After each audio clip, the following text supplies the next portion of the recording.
নির্বাচনের আগেই প্রয়োজনীয় সংস্কার চান সিইসি, নির্বাচন কমিশনের শপথ। 5 বিসিএসে 18,000-এর বেশি কর্মকর্তা নিয়োগ দেবে সরকার। বিদ্যুতায়িত হয়ে নিহত 3 শিক্ষার্থীর দাফন সম্পন্ন, পল্লী বিদ্যুতের 7 কর্মী বরখাস্ত।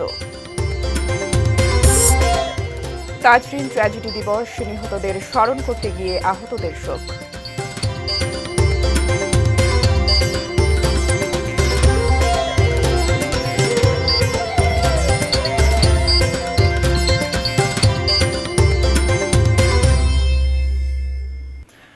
এটি নিউজ দেখছেন। আমন্ত্রণ জানাচ্ছি দেশের খবরে, সঙ্গে আছি আমি ফারহিন টুম্পা। শুনছিলেন সংবাদ শিরোনাম।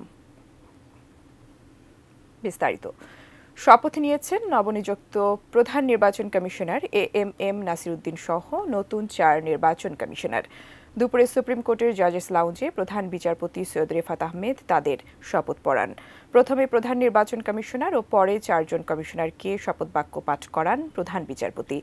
গত 21 নভেম্বর ইসি গঠনে সার্চ কমিটির প্রস্তাবিত নামের তালিকা থেকে অবসরপ্রাপ্ত সচিব এএমএম নাসিরউদ্দিনকে প্রধান করে নতুন নির্বাচন কমিশন গঠন করা হয়। শপথের পর নতুন প্রধান নির্বাচন কমিশনার এএমএম নাসিরউদ্দিন বলেন, গুরুত্বপূর্ণ সংস্কার হলেই নির্বাচন অনুষ্ঠিত হবে।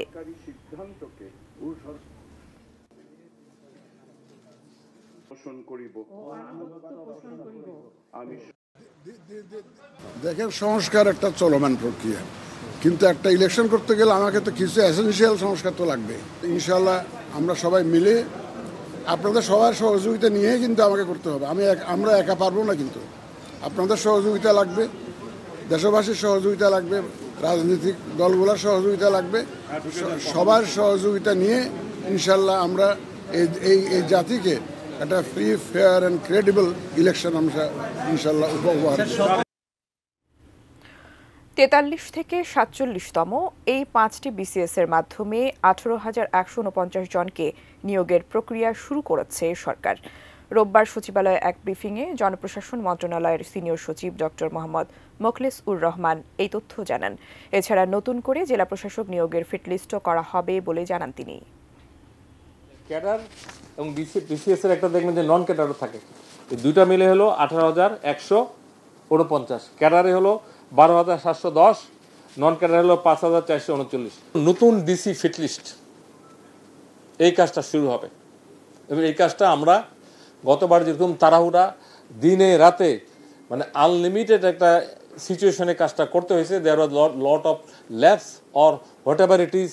আপনারা যেভাবে বলে মাঠ কিন্তু এখন ভালো, আমরা অনেক ডিস্ট্রিক্ট বিবিএ কমিশন ট্যুর করেছি, দে আর ফাইন। তারপরও সরকারের সিদ্ধান্ত আমরা নতুন ফিটলিস্ট করে নতুন ডিসি এগুলো আমরা দেওয়ার চেষ্টা করবো এবং এই কাজটা এসএসবির মাধ্যমে শুরু হবে ভেরি সুন। পিকনিকের বাসে বিদ্যুতায়িত হয়ে নিহত আইইউটির 3 শিক্ষার্থীর দাফন সম্পন্ন হয়েছে। নিজ নিজ গ্রামের বাড়িতে নামাজে জানাজার পর পারিবারিক কবরস্থানে শেষ সজ্জা হয়েছে সাকিব, নাইম আর মাহিনের। এ সময় পরিবারের সদস্য, স্বজন ও এলাকাবাসীর কান্নায় ভারী হয়ে ওঠে পরিবেশ। শনিবার ক্যাম্পাস থেকে পিকনিকে যাওয়ার পথে বাস বিদ্যুতায়িত হয়ে মৃত্যু হয় ইসলামিক ইউনিভার্সিটি অব টেকনোলজি আইইউটির 3 শিক্ষার্থীর।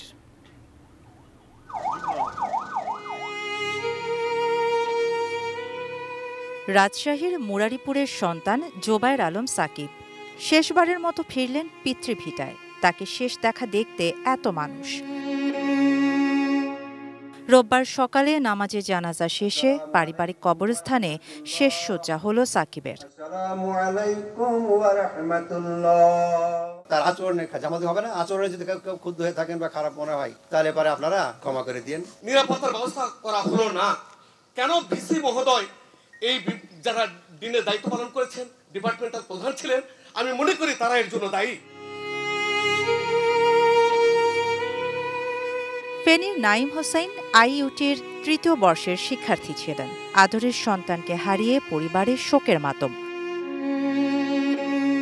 সরস্বতীর ফতেহপুর ঈদগাহ মাঠে জানাজা শেষে তাকে দাফন করা হয়। বাড়িতে নাইমের মরদেহ আনা হলে এলাকায় নেমে আসে শোকের ছায়া। সবাই আমার ছেলের জন্য দোয়া করবেন, তাকে যেন আল্লাহ শহীদি মর্যাদা দান করে এবং আমাদের পরিবারকে সুখ সইবার তৌফিক দান করে। মনে হয় একটা ফুটন্ত ফুল ঝরে গেছে আমাদের যারা পিকনিক স্পট যাবে সেখানে পূর্বে পর্যবেক্ষণ করা দরকার ছিল।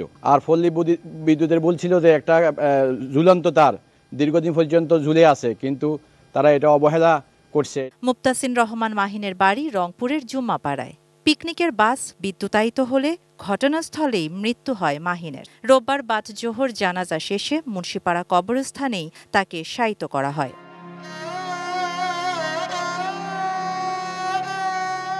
মাতম আর শোক বুকে নিয়ে অভিভাবক আর স্বজনরা বলছেন, এভাবে যেন আর কোনো বাবা মায়ের বুক খালি না হয়। মর্মান্তিক এই ঘটনায় যাদের অবহেলা ও গাফিলতি, তদন্ত করে তাদের বিরুদ্ধে ব্যবস্থা নেয়ার দাবিও সবার।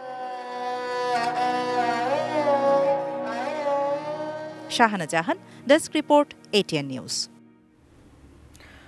গাজীপুরে ইসলামিক ইউনিভার্সিটি অফ টেকনোলজি IUTর পিকনিক বাসে বিদ্যুতায়িত হয়ে 3 শিক্ষার্থী মৃত্যুর ঘটনায় ময়মনসিংহ পল্লী বিদ্যুৎ সমিতি 2-এর 7 কর্মকর্তা ও কর্মচারীকে সাময়িক বরখাস্ত করা হয়েছে। কার্যালয়ের জেনারেল ম্যানেজার মোহাম্মদ আকমল হোসেন জানিয়েছেন, শনিবার রাতেই ময়মনসিংহ পল্লী বিদ্যুৎ সমিতি 2-এর DGM কমলেশ চন্দ্র বর্মন, মাওনা জোনাল অফিসের DGM Khandakar Mahmudul Hasan, AGM Mohammad Tanfir Salauddin, junior engineer Motiur Rahman, lineman Parvez Mia, Shakhawat Hossain ও আবুল কাশিমকে সাময়িক বরখাস্ত করেছে বাংলাদেশ পল্লী বিদ্যুতায়ন বোর্ড। শনিবার সকালে IUTর শিক্ষার্থীরা BRTCর দোতলা বাস নিয়ে মাটির মায়া ইকো রিসোর্টে পিকনিকে যাচ্ছিলেন। উদয়খালী বাজার পৌঁছালে দোতলা বাস পল্লী বিদ্যুতের তারের স্পর্শে বিদ্যুতায়িত হয়।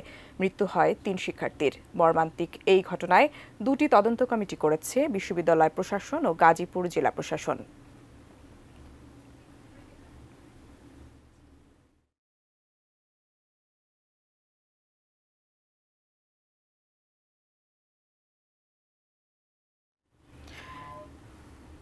দেশের খবরে পর্যায়ে বিরতি নিচ্ছি, এরপর আরও থাকছে।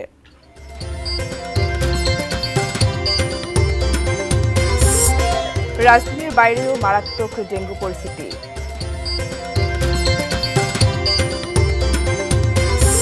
বান্দরবানে সেনাবাহিনীর সঙ্গে বন্দুকযুদ্ধে 3 KNA সদস্য নিহত।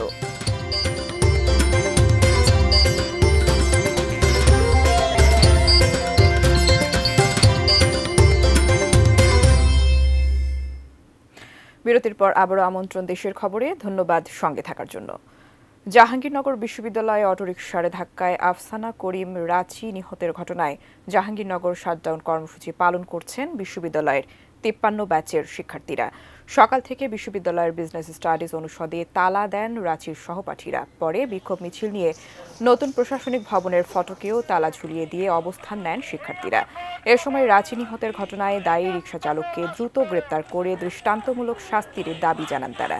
একই সাথে 11 দফা দাবি আদায় না হলে আন্দোলন চালিয়ে যাবেন বলেও জানান শিক্ষার্থীরা।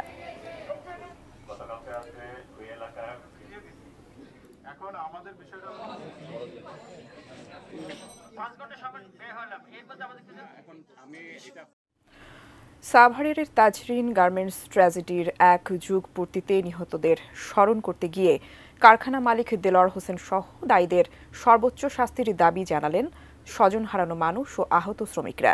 নিহতদের পরিবারের জন্য ক্ষতিপূরণ এবং আহতদের পুনর্বাসনের দাবিতে মিছিল ও বিক্ষোভ সমাবেশ করেছে বিভিন্ন শ্রমিক সংগঠন। দিনের শুরু থেকেই কারখানার সামনে নিহতদের স্মরণে শ্রদ্ধা নিবেদন করেন নিহতদের স্বজন, আহত শ্রমিক ও বিভিন্ন সংগঠনের নেতাকর্মীরা। ফুল দিয়ে শ্রদ্ধা নিবেদন, দোয়া মাহফিল ও মোনাজাত করেন তারা। শোক পরিণত হয় ক্ষোভে।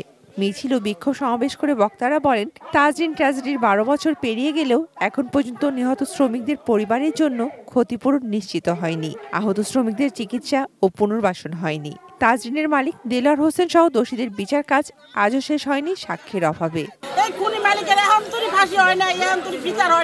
যারা এর জন্য দায়ী ছিলেন তাদেরকে গ্রেফতার করে ন্যায় বিচার প্রতিষ্ঠা করবে সরকার।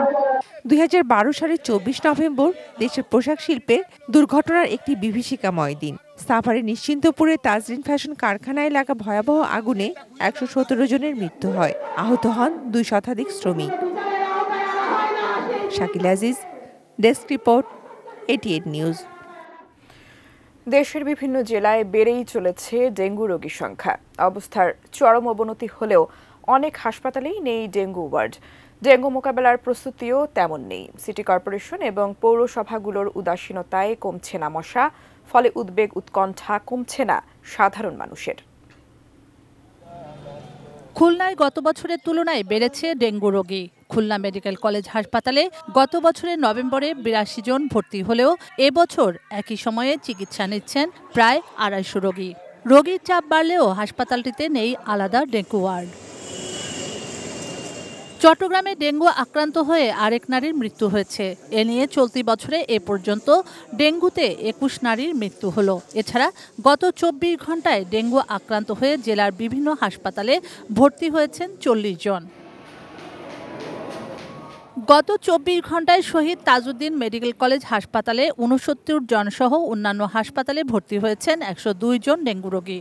সিটি কর্পোরেশন এবং পৌরসভাগুলোর উদাসীনতার কারণেই জেলাটিতে দিন দিন বাড়ছে মশা। নারায়ণগঞ্জে আশঙ্কাজনকভাবে বেড়েছে ডেঙ্গু রোগী। সিভিল সার্জন অফিসের তথ্য অনুযায়ী গত ১৫ দিনে জেলাটিতে ৩,০০০ মানুষ ডেঙ্গু আক্রান্ত হয়েছেন। এর বাইরেও অনেকে প্রাইভেট ক্লিনিক এবং ঢাকায় গিয়ে ব্যক্তিগত উদ্যোগে চিকিৎসা নিচ্ছেন। মশক নিধন ও পরিষ্কার পরিচ্ছন্নতার কাজে গাফিলতির জন্য ডেঙ্গুর প্রকোপ বাড়ছে বলে অভিযোগ সাধারণ মানুষের। কুমিল্লায় প্রতিদিনই বাড়ছে ডেঙ্গু রোগী, বেশিরভাগই স্থানীয়ভাবে আক্রান্ত বলে জানিয়েছে স্বাস্থ্য বিভাগ। বরিশালেও একই চিত্র।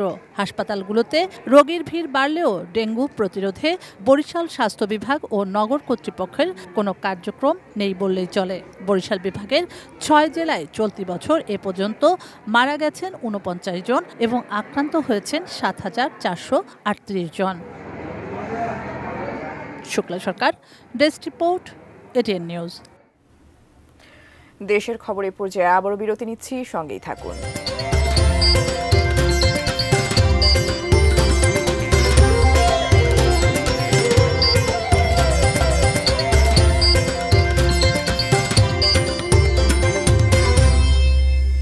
বিরতির পর আবারও আমন্ত্রণ দেশের খবরে। ধন্যবাদ সঙ্গে থাকার জন্য।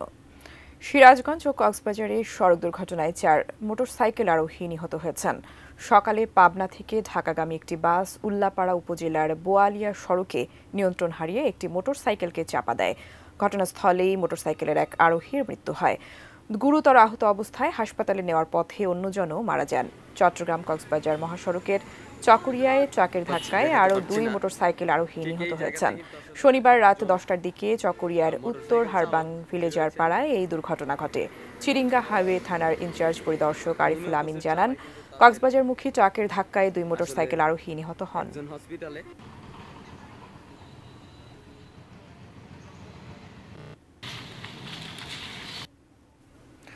বান্দরবানের রুমার গহীন জঙ্গলে কুকিচিন ন্যাশনাল আর্মির গোপন আস্তানায় অভিযান চালিয়েছে সেনাবাহিনী। সেনাবাহিনীর সঙ্গে বন্দুকযুদ্ধে কেএনএর ৩ সদস্য নিহত হয়েছেন। আইএসপিআর জানায়, মুন্নুয়াম পাড়ার গহীন অরণ্যে কেএনএর একটি আস্তানায় সন্ত্রাসীরা জড়ো হয়েছে। এমন সংবাদের ভিত্তিতে সকালে সেনাবাহিনী আস্তানাটি অভিযান চালায়। এ সময় ২ পক্ষের মধ্যে গুলি বিনিময় হয়। পরে সেখান থেকে ৩ জনের মৃতদেহ উদ্ধার করেন সেনা সদস্যরা। উদ্ধার করা হয়েছে অস্ত্র ও অন্যান্য সরঞ্জাম। ঘটনার পর আতঙ্কে সরে গেছেন মুন্নুয়াম পাড়ার লোকজন। গত ১৪ নভেম্বর রুমা উপজেলার মুনলাই পাড়ায় অভিযান চালিয়ে কুকিচিন আর্মির একটি আস্তানা ধ্বংস করে সেনাবাহিনী। কেএনএফ সন্ত্রাসীদের ধরতে পাহাড়ে নিয়মিত অভিযান চালাচ্ছে বাংলাদেশ সেনাবাহিনী।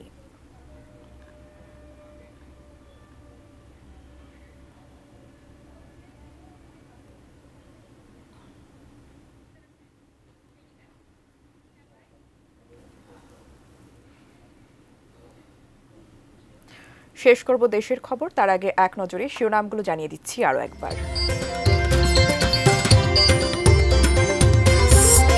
নির্বাচনের আগেই প্রয়োজনীয় সংস্কার চান সিইসি, নির্বাচন কমিশনের শপথ।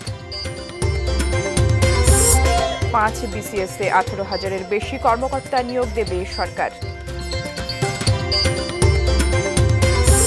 বিদ্যুতায়িত হয়ে নিহত ৩ শিক্ষার্থীর দাফন সম্পন্ন, পল্লী বিদ্যুতের ৭ কর্মী বরখাস্ত। তাজদিন ট্র্যাজেডি দিবস, নিহতদের স্মরণ করতে গিয়ে আহতদের শোক। রাজধানীর বাইরেও মারাত্মক ডেঙ্গু পরিস্থিতি।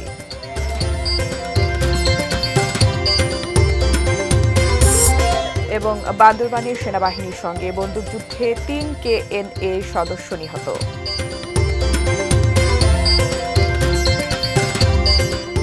এই ছিল দেশের খবর। সঙ্গে থাকার জন্য ধন্যবাদ সবাইকে।